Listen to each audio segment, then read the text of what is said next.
Hello, welcome to Post Colonial Space. I'm Masood Raja, and I'll take a few moments here to explain something about this comment exchange I had with one of the viewers. And first of all, the reason I don't get involved in complex debates in the comments is because comments section it cannot sustain a complicated argument. But the question that was posed in the comments was, and I'm rephrasing here, is why is it that there is so much ambiguity in Western literature and not in so-called Eastern literature?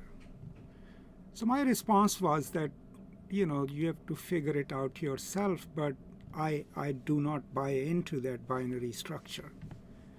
If there is ambiguity in Western literature, which Western literature are you reading? If it is modernism, obviously part of the ambiguity is that the authors or the writers absolutely don't want to subscribe to a reductive truth. So they are complicating it. That is, in essence, one of the main tropes of modernism, not to rely on metaphysical explanations of the world. But on the other hand, where does certitude come from? Yeah, there are certain truths that we can feel, we can touch. This is a table, this is a mic, this is a computer, empirically, right? But beyond that, the truths in the realm of thought and spirituality are all modulated through what we believe in, what structures our meaning-making process. And most of the times, a stable truth is maintained not because it's evidently true in itself, but by excluding all the things that complicate it. So that's why wherever in the world you see an absolute moral certitude, most of the times it goes hand in hand with intolerance.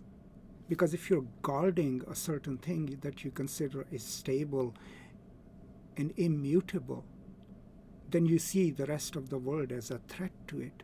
Most of your energies are spending on keeping the threats away, sometimes putting them down violently, sometimes putting them down semiotically.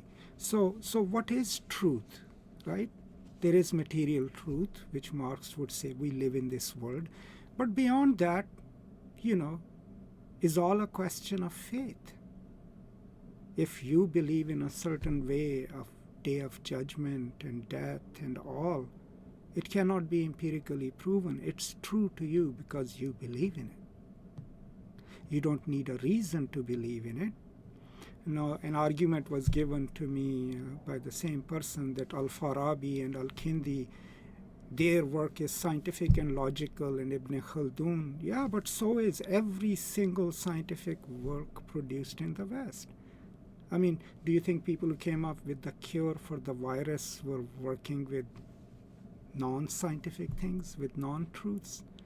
And Al-Farabi and Al-Kindi, they sound logical because they were at that time drawing on the Greek tradition, on syllogism, basically.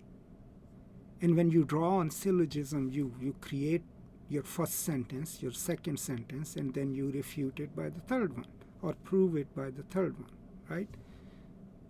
All breathing things are alive.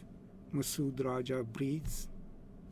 So Masood Raja must be alive. That's a classical syllogism. But that doesn't necessarily mean that they were always right? That doesn't necessarily mean that they produced immutable knowledge. No, that knowledge got changed, it got altered, it got replaced. So this is not a criticism of the commenter. This is me saying, I don't go looking for certain truths. I like being in that ambivalent space where things can be this or that. Yes, in terms of moral behavior, in terms of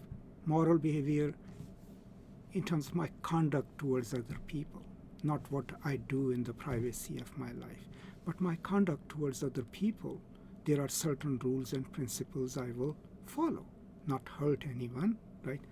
Not take anything away from someone, not steal from people, not kill, murder, or maim. Those are certain universal principles, certain universal truths.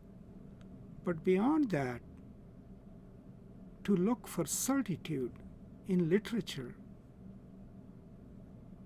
I think it kind of defeats the purpose, because the purpose of literature is to complicate our certitudes, to make us question the truth, make us question what we believe in, right? And that's why, the religious parents over here and elsewhere are always terrified of the literature classes, because they know our classes will force people to think about their own life, think about the truths that they believe in.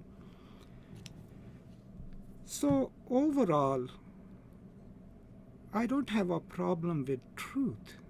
I have a problem with believing that there can be absolute truths that must hold true under every context.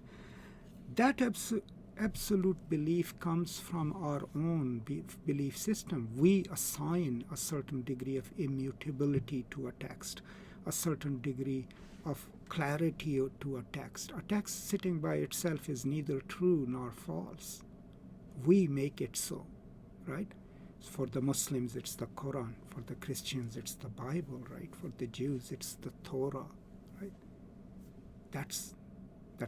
These are sacred texts. They are sacred because people believe them to be sacred, right?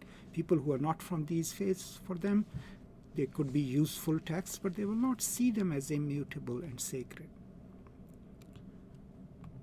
And so my point is that, first of all, do not expect me to handle such complex debates in comments. And two, sometimes I myself don't have any answers, right? And I admit it. But three, more importantly, expand your way of thinking, right? Think of the world you live in. You can only shape your ideas and your ways of looking at the world if you get out of that silo of self or culture and enter the place of the other. Because when you enter the place of the other with tolerance, right, and not as a conqueror, then that place can teach you something about life. It can make you look at your own belief system, at your own culture differently. And so that is kind of a rough response to this question. And also the question of binaries. Binaries are easy. They are easy to build.